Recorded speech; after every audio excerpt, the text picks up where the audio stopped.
Allow me please first to thank the organizers here at the Union President Christopher, George, and all of you in attendance tonight. The issue of Palestine, my friends, is one of the most pressing global issues we face. I hope I can shed some light for you tonight. As the alma mater of Arthur James Balfour, the former UK Foreign Secretary, Cambridge University is perhaps a very fitting venue to be talking about British-Palestinian relations.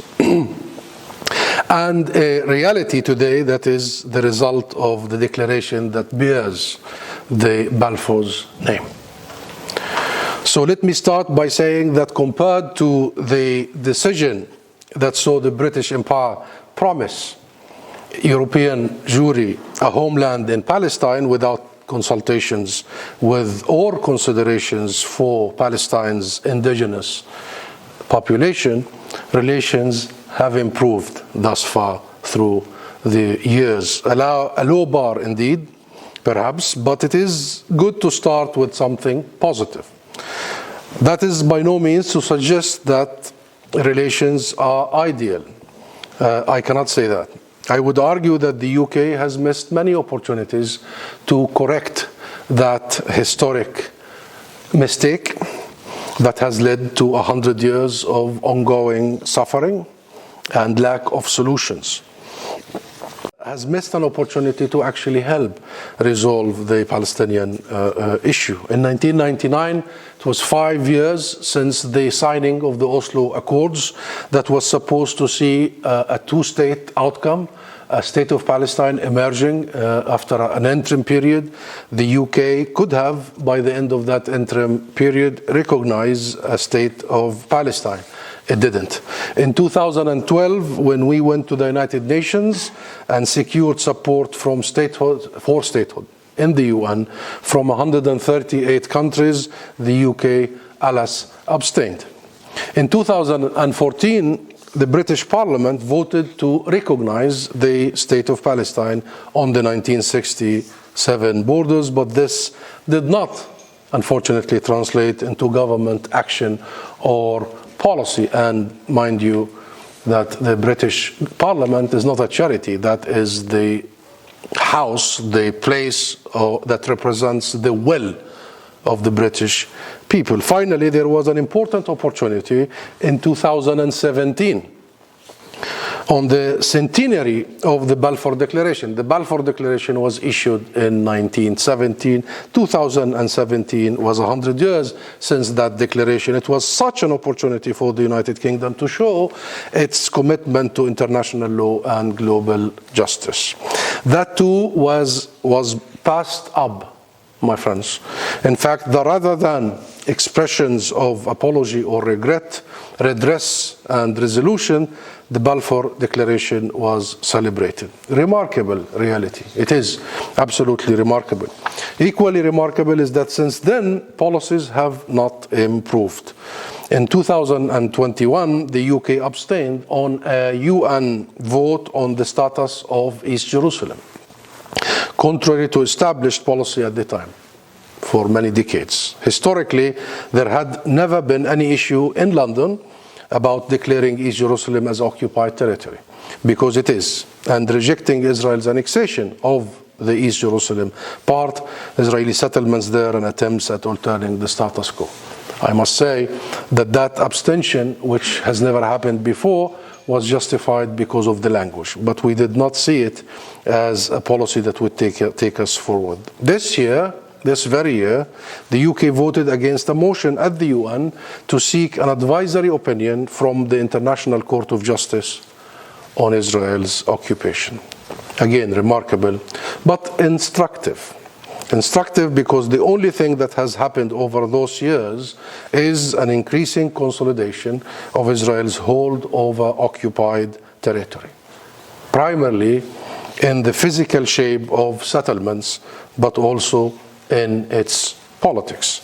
Where Oslo had raised hopes for a two-state solution, a two-state outcome, Israeli Prime Minister Benjamin Netanyahu's near perennial tenure has ensured that any talk, any discussion among Israeli politicians about a two-state outcome has completely disappeared. Completely. It's a non-issue, it's not discussed. The last remaining party advocating for a two-state outcome in Israel was Meretz. And that even Meretz failed to get into parliament in the latest Israeli elections, showing how successful Netanyahu has been at relegating the Palestinian issue to a non-issue in the Israeli public. And apparently, the Western powers have accepted this, voting against any and all peaceful measures we have taken to move the discussion on, to move forward, to find ways to change the ugly dynamics and realities. Why? Why? My friends, this is a question that begs an answer. International law is very clear. It's written in stones. The territories Israel seized in 1967 are occupied. As a result, Israel is bound by international law in its behavior as an occupying power. The eventual outcome has to be an end to occupation.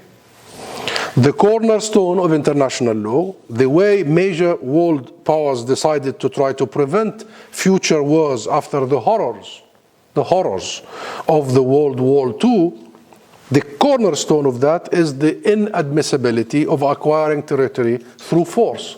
That's the heart of international system, the post-World War II global order. Israel's settlements infrastructure is clearly an attempt at annexing occupied territory. Indeed, Israel has unilaterally annexed East Jerusalem and the Golan Heights already. Israeli leaders make no bones about it. Settlements is very well defined in international law as a war crime. Are there to stay, they proudly proclaim. So this is not a temporary act. So with such obvious contradiction to international law and international resolutions, one might assume that Western powers, the so-called guarantors of the global rules-based order, would take action in defense of those rules, if not for the sake of the Palestinian human rights and national rights. But Palestine is not Ukraine. It's not as if there aren't options. There are many options. The West could condition aid to Israel on ending its occupation. It could ban trade with the illegal settlements. They could sanction companies working in these settlements to undermine their economic feasibility. There are many options available to the international community, yet none are taken. None are taken. And this latest Israeli coalition government is a direct result of this lack of accountability, lack of action, lack of consequences. For all the uproar, this government represents little new for us, the Palestinians, at least when it comes to the Palestinian major issues. The presence of Jewish supremacist parties like Itamar Ben-Gvir's Jewish Power or Bezalel Smotrich's religious Zionists is simply a logical outcome of decades of international lack of action when it comes to all these illegalities. There is a sense of impunity, a culture of impunity. Constant international appeasements has led us here, to this moment. The question now is, what will it take for the international community to take action? So my friends, first we need to acknowledge that there is structural bias inherent in Western approach to Palestine. And I specify Western approach because of the main question of today's discussion, the UK, the US, and the relationship. There is a structural, inherent bias. The principal priority for the West, openly stated, is Israel's security. The problem with that approach is that it places the burden on the Palestinian side to prove that we are somehow state worthy, that we worthy of a state. We have to prove that, which means that we should be committed ourselves to Israel's security as a precondition. Not once in the history of mankind the occupied have been expected and demanded to provide protection for their occupier while they are under occupation, except in Palestine, because of the West's insistence on that very structural matter. This, even though Israel is clearly the aggressor here, it is the occupying power here. Every action it takes in occupied territory is by definition, in this paradigm, in this Western paradigm, every action it takes in occupied territory is by definition an act of aggression. By legal definition, is an act of aggression. And when those actions include war crimes to enable permanent occupation and annexation, which go unpunished, then what is the political horizon?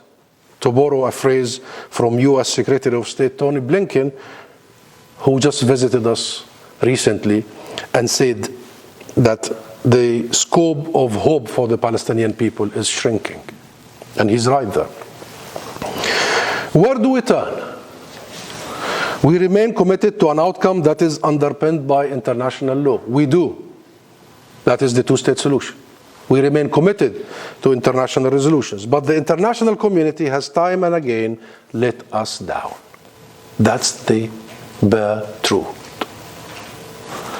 And this is not a matter of public opinion or rights and wrongs or laws.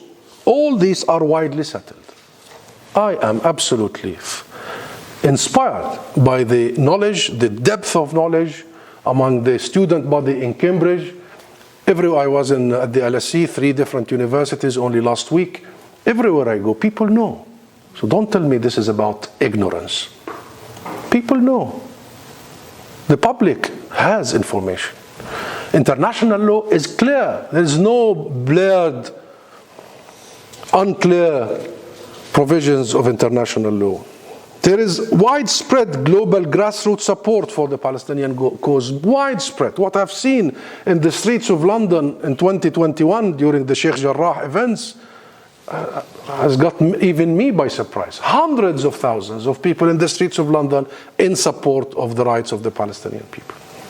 Our rights to statehood, to freedom from occupation, to return to our refugees are clearly stipulated also in international law, in international resolutions. We need to stop being waylaid to talk of geopolitical stability.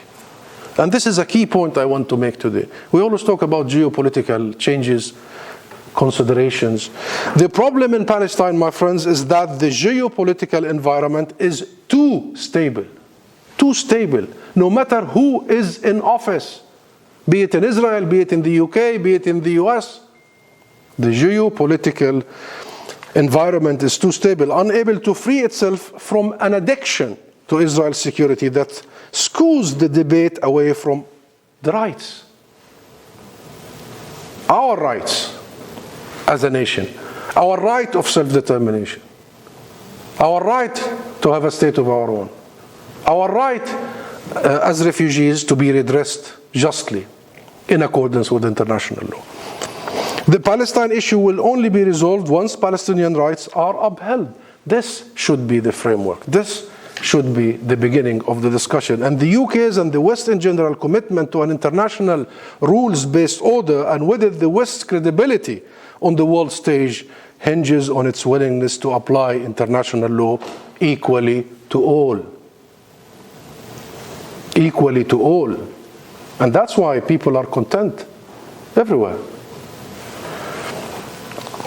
The real test here is not how international law is wielded against enemies. That's not the real test. It is how international law is wielded against friends and allies. There, then, right there, when your commitment to international rules and law is tested. Right there, when it is applied on your friends and allies. So the question remains, why is Israel's security paramount to its Western friends to such an extent that it sees the occupying power as acting in self-defense, and the occupied people are always the aggressors? Always. The occupation is a constant aggression, my friends. The military occupation is a constant aggression on a daily basis. It robs you of your very basic rights.